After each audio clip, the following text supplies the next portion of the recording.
welcome to our conversation with renowned artist Marcela Bolivar. She has graced the cover of three Apex magazine issues. Only three. Well, we gotta work on that. And several of our book titles, and there's a common refrain I hear, especially when it comes with having Marcella on our covers, is, wow, that is some amazing art. Who is the artist? Oh my God, yes, I have seen her work before. She's incredible. Welcome, Marcella. Thank you, Jason, for having me, and hello to all the Apex Magazine audience. And yeah, ask me anything. Okay, I will. I have to get my fanboy moment out of the way, though. This is quite a thrill for me. I've known you professionally for a very long time, 7, 8 years maybe, and this is actually Yeah, first time it's that we've gotten to conversate face to face. So it's a thrill for me, and I normally never get nervous doing these kind of things. Uh, I have to admit, I'm a little bit nervous right now. So if I ramble and make stupid jokes, we'll blame you, your appearance, for it. Is that okay?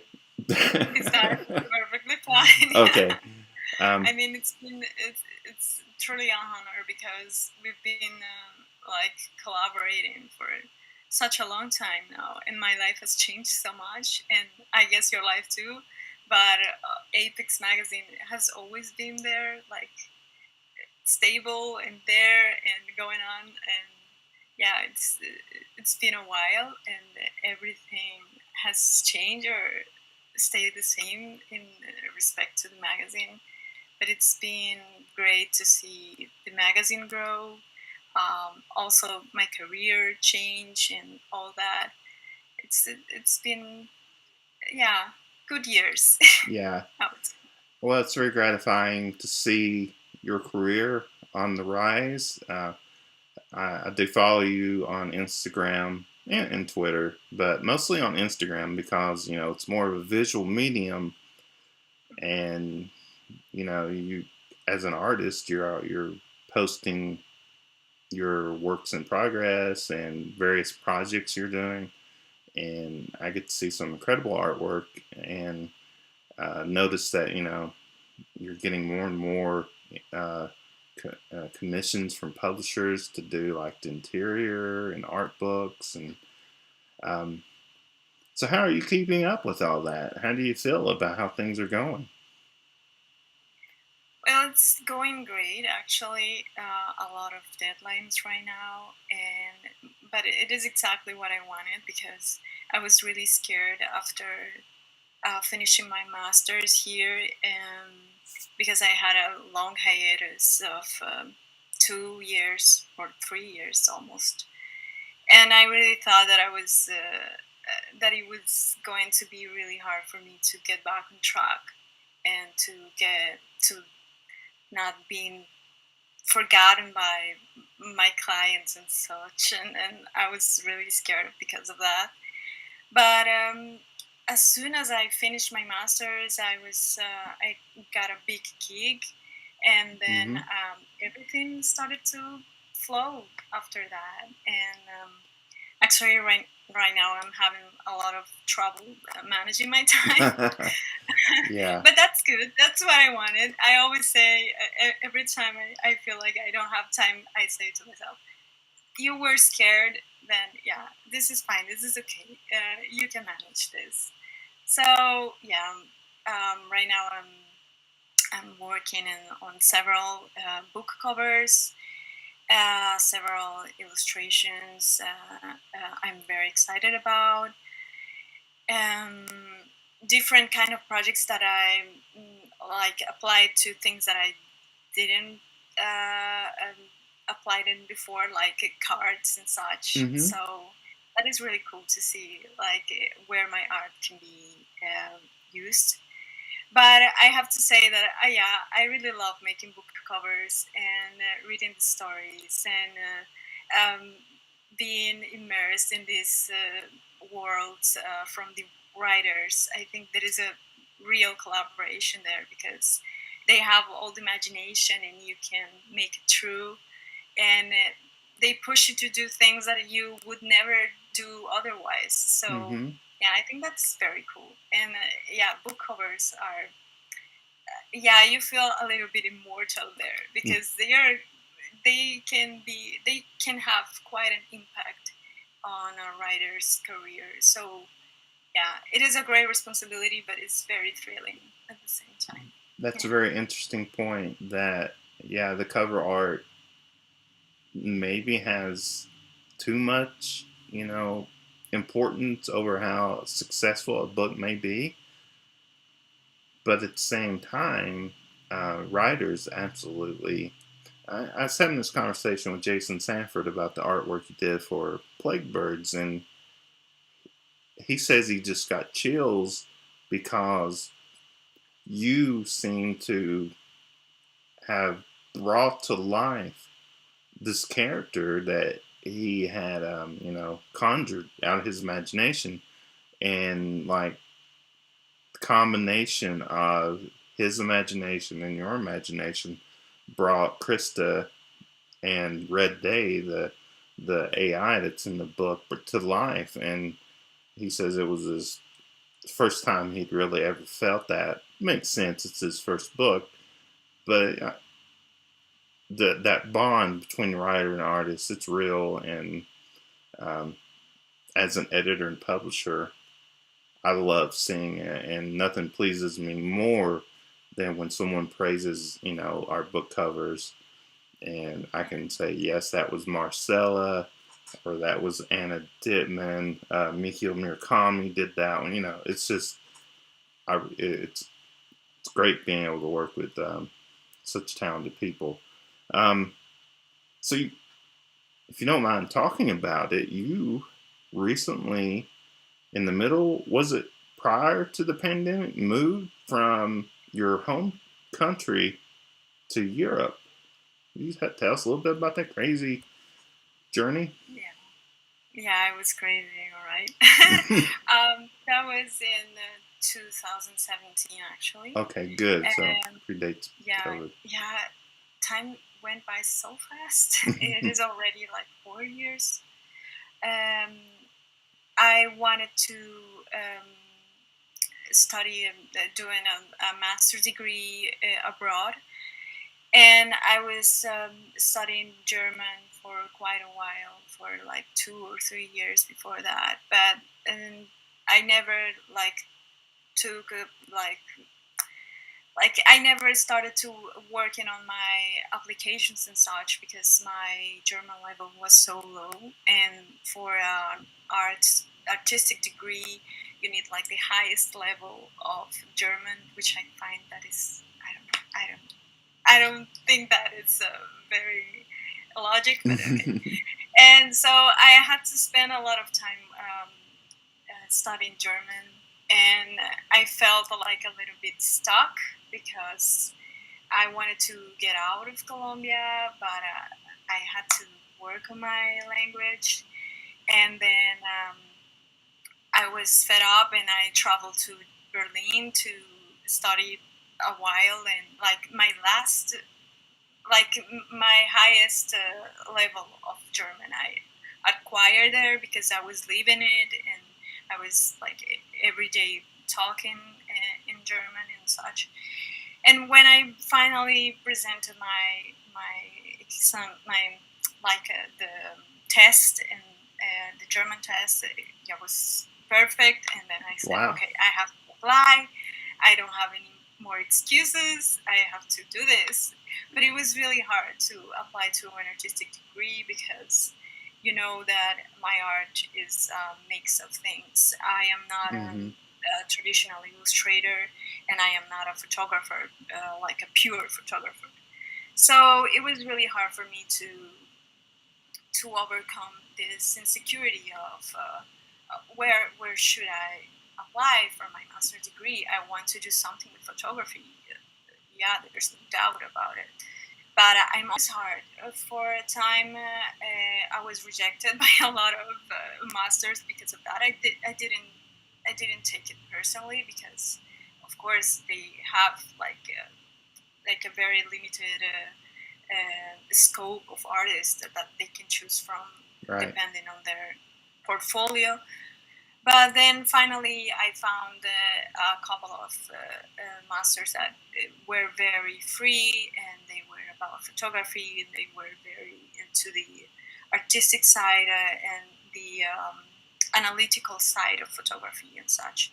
So I came here in 2007, and I started my master's here. I did a project that revolved around something that I really love, that is botanical illustration, but done with photography and with my style.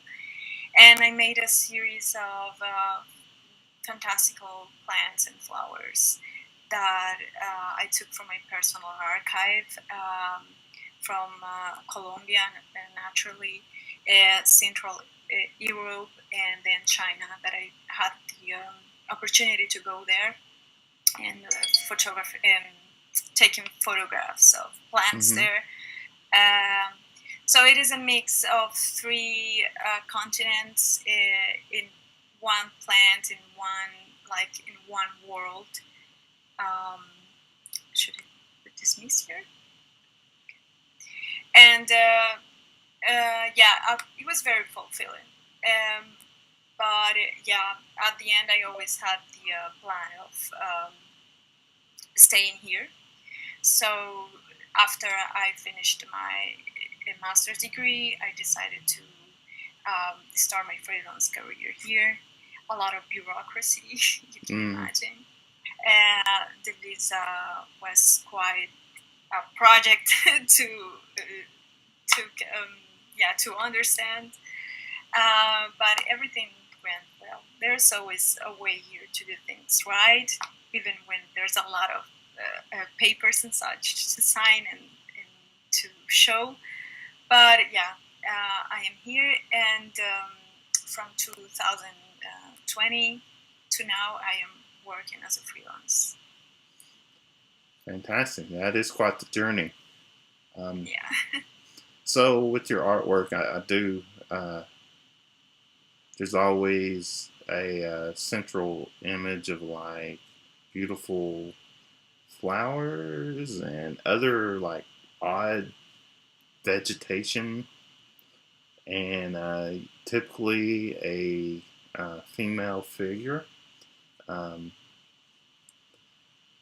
so, can you describe a little bit about these thematic elements that you have going on in much of your work? Yeah.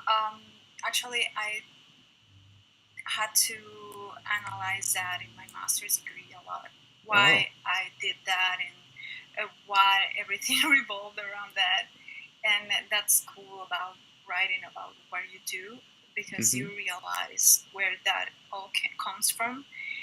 And I was really, in the beginning of my career, that was a really long time ago, I was really referential, and I was trying to obviously copy other artists and trying to make images out of music or out of literature and such.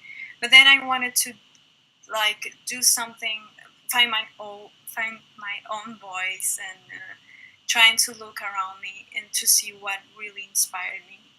And while I was living in Colombia, I realized that it was nature, and that every time that I wanted to photograph something, that's what I found, because nature there is something wild.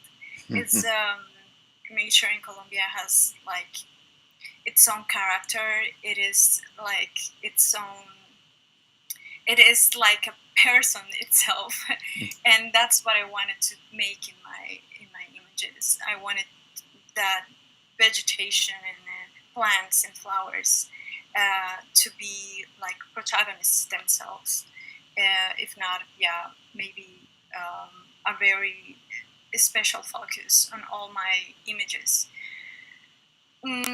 What I wanted to express with it, it is dependent on the image, but most of the time, I like to see nature merging with bodies and Mm-hmm.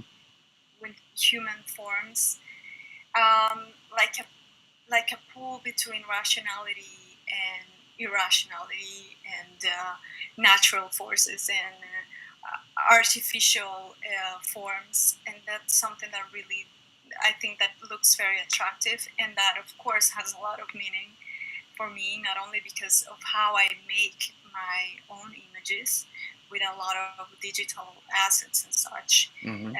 but with a lot of natural elements. So I think it, it is like a recall to all of that. Not only the symbols and the imagery, but my own process, like the natural and the artificial, if you can say. Yeah. So, as you've evolved as an artist and addressed many different ideas over the years, where do you find yourself at now? What's your focus nowadays, other than Yeah, hustling to make money? yeah. Well, yeah, that has changed a lot, and I think that the urgency of right now of pleasing a client or to be satisfied pleasing a client has made me making has made me um, for not forget, but it is a pause that I have to make in that evolution. But of course, I have a lot of sketches planned. I plan to delve deeper into this parallel world with very strange elements in it. I really want to delve into it because that's something that in masters I could really get into and put in a very solid visual way. Like I really have it in my mind right now because I already did it. So that's something that I want to explore further. Um, right now, I feel that I can put a lot of my style easily in book covers and such, even if they are not like my specialty, like my genre or like something like that I feel very connected with. And that's cool because even when I have an assignment, when I can put something of me that is authentic, like something expressive between the plants or the brushes that I use or the textures that I make that are traditional, that makes me feel good, and that's something that I can do yeah, easier every time. Mm-hmm. Sometimes not so much, but yeah, that is also something that I want to achieve. Like put my seal Mm-hmm. and my style in everything that I do. That's important to me. Uh, so a lot of genre artists also do trade shows and professional conventions. Is this something that you've ever done? No, never. I've seen a lot of my fellow um, um, illustrators and artists do that.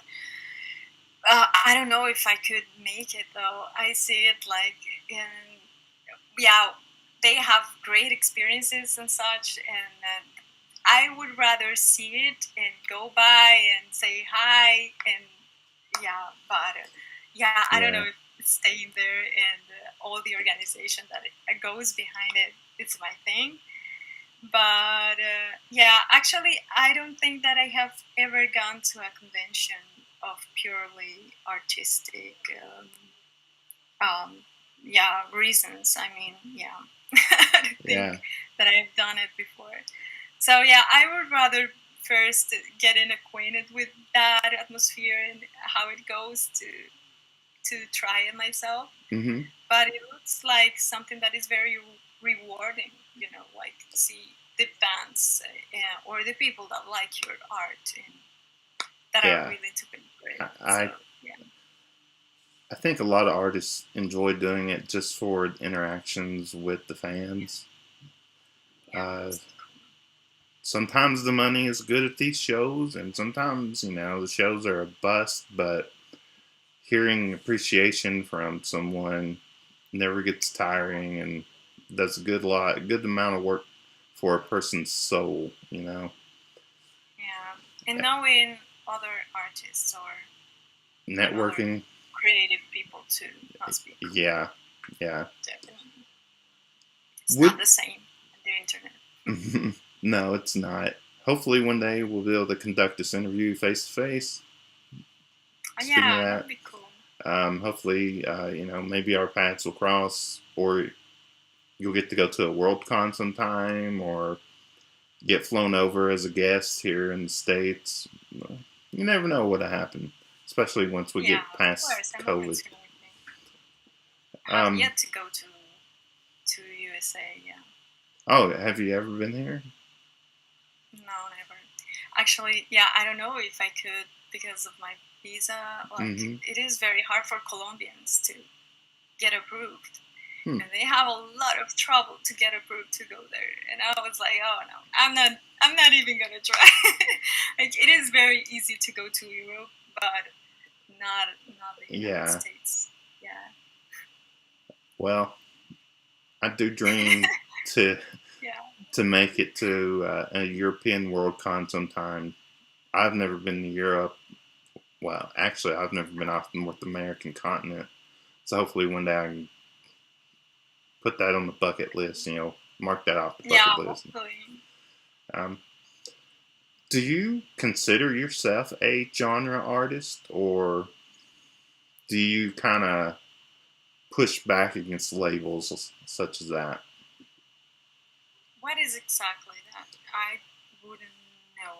Like, I only do horror or. Yeah, like you only do horror or dark fantasy. I would Or say you're more sci-fi. dark fantasy. Um, mm, yes and no. I mean, I have my style, and what I do best is dreamy atmospheres and surreal things, but that can mean a lot of things too, right?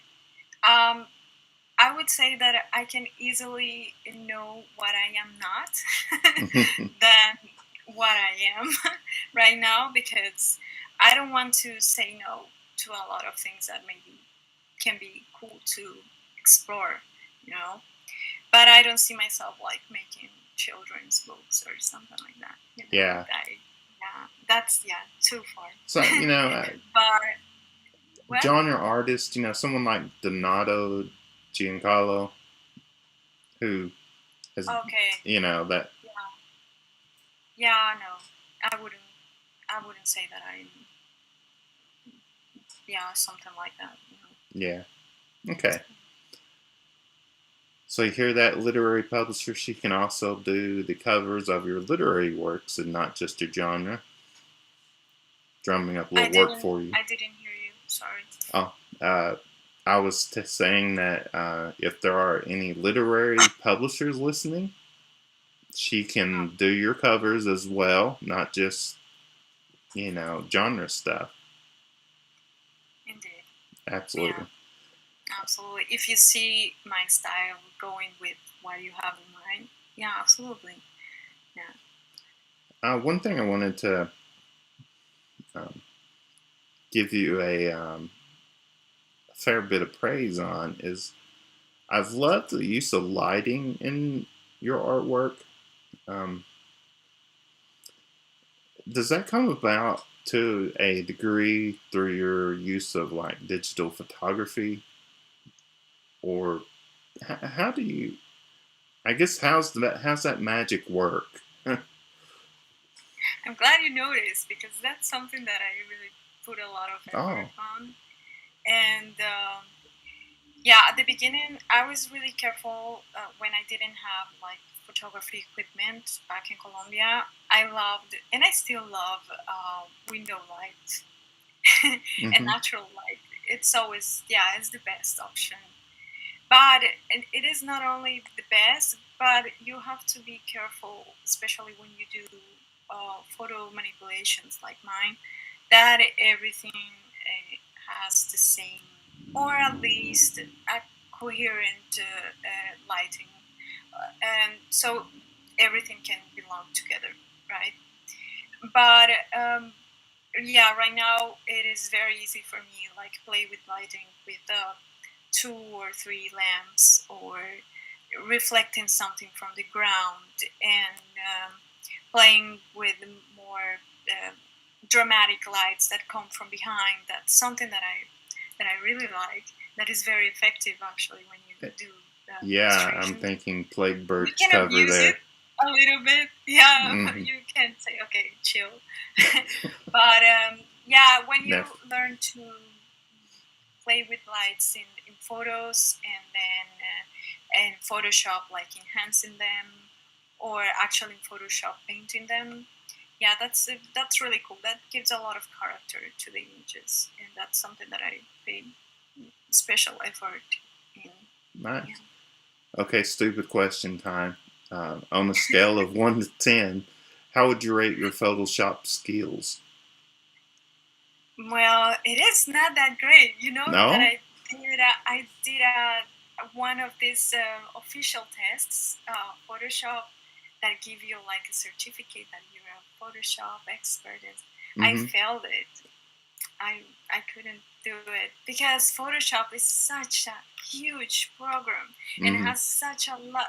It has a lot of different ways to use it, and a lot of it for such different functions and objectives. Like,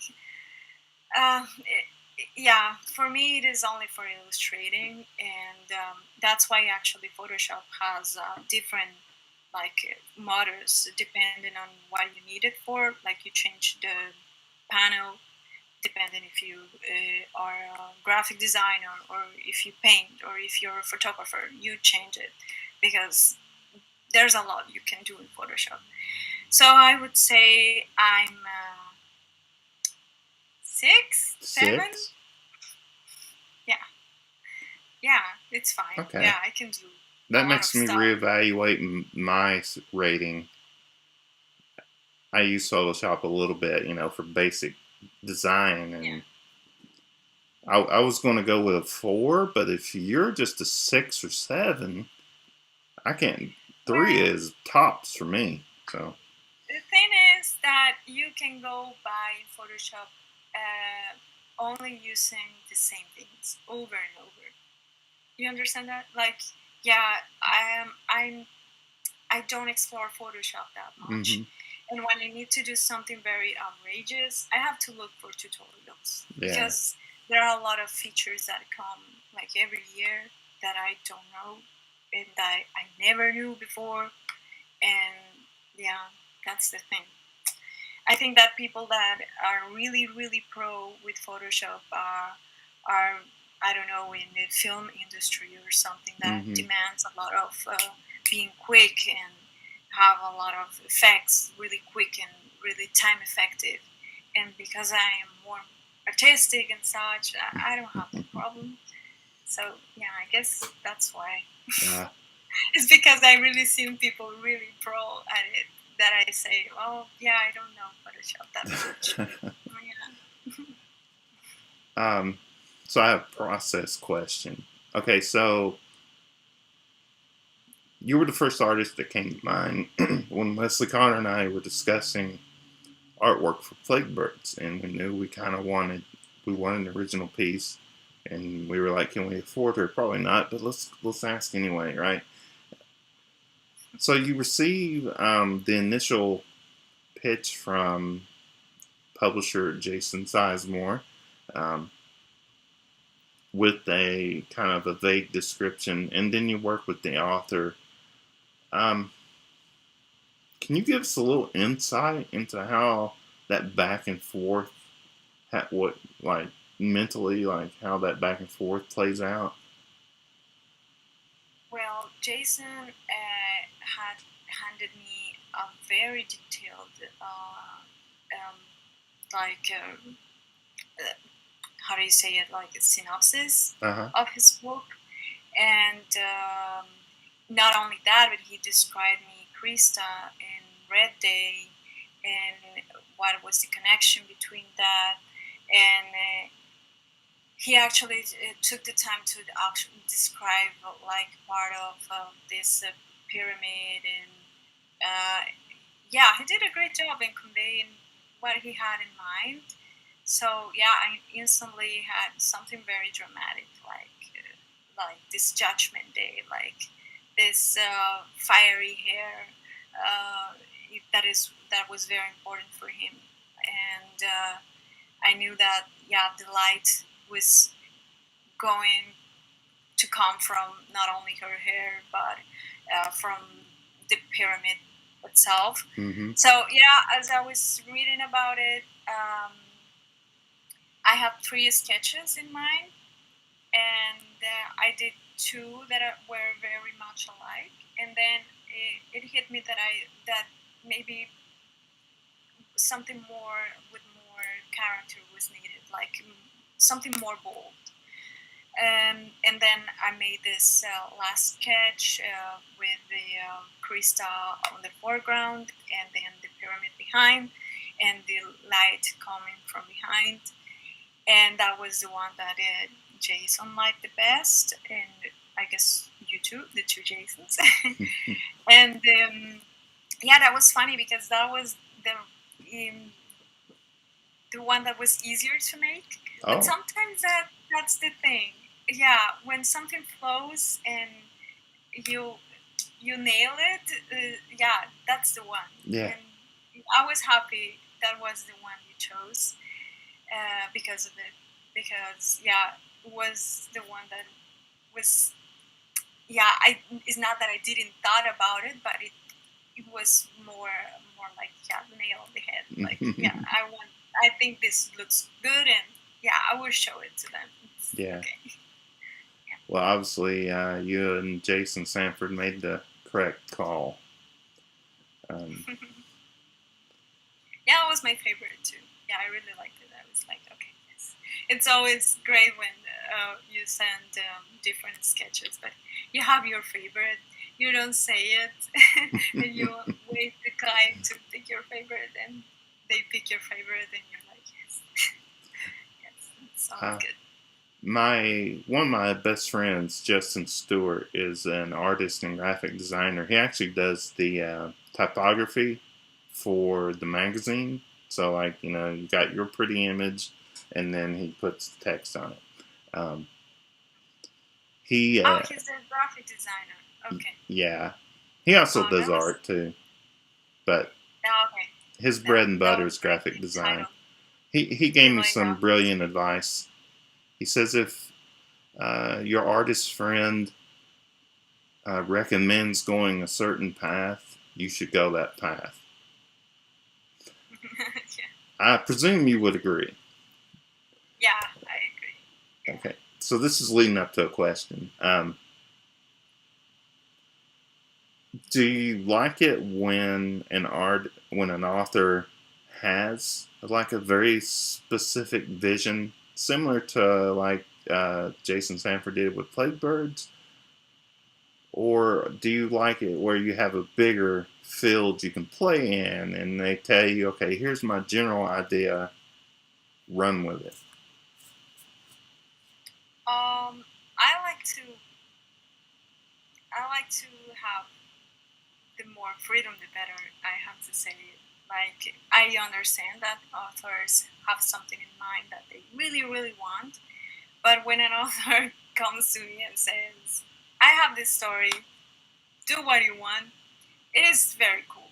Mm-hmm. But yeah, that comes also with a conundrum that you have to pick a scene or pick a character or pick a distinctive element. You have to read a lot through it. Like, yeah, yeah, it is a little bit more work in that sense. But yeah, the freedom is, yeah, it's there. how to say. But yeah, that isn't the case on most times.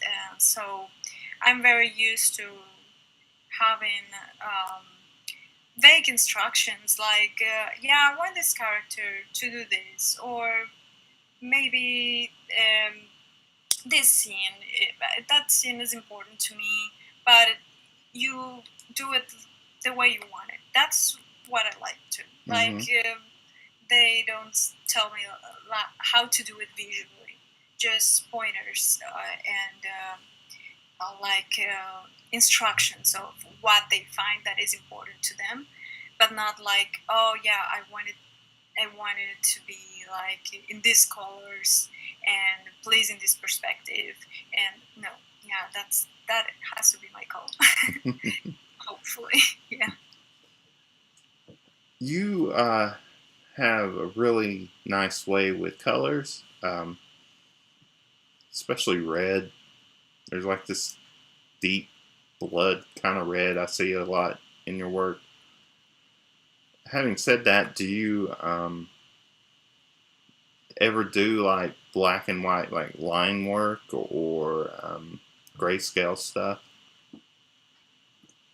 Not a lot. It is funny because as I was a teenager and I began to paint and taking photos and everything, I always did it in black and white.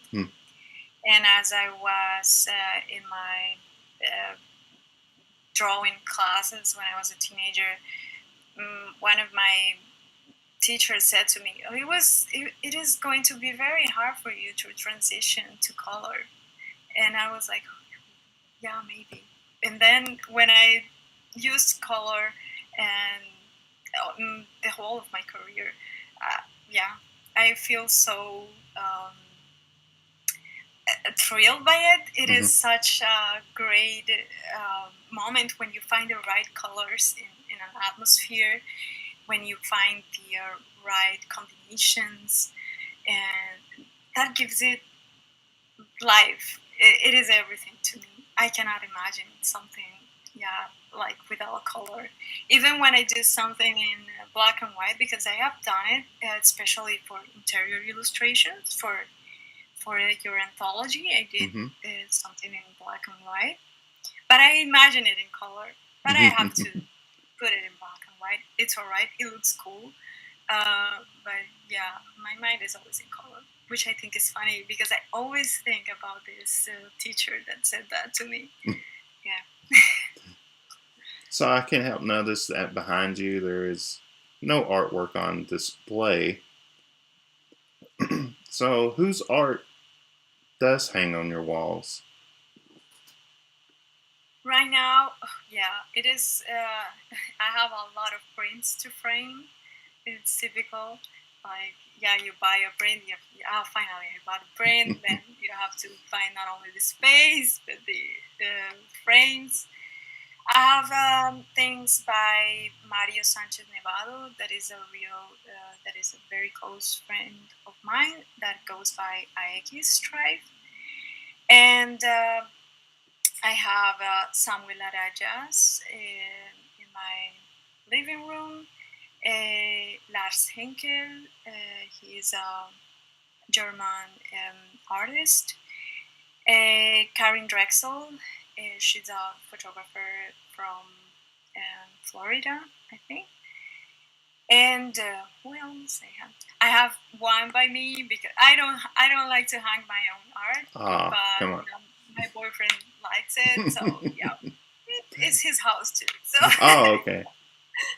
Well, yeah, you had to let him have one then, since it's his house. awesome. And who else?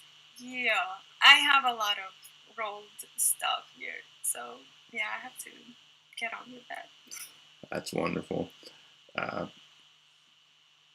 well, I thank you for your time. I know you're very, very busy, and as I said before, it's just great to finally get to talk with you.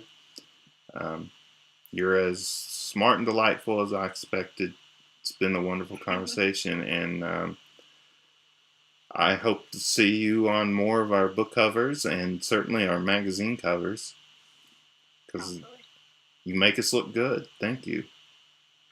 Thank you, Jason, and all the best with the convention and with future projects. Well, thank you. And See you you soon. have yourself a wonderful day. Same. Bye. Bye.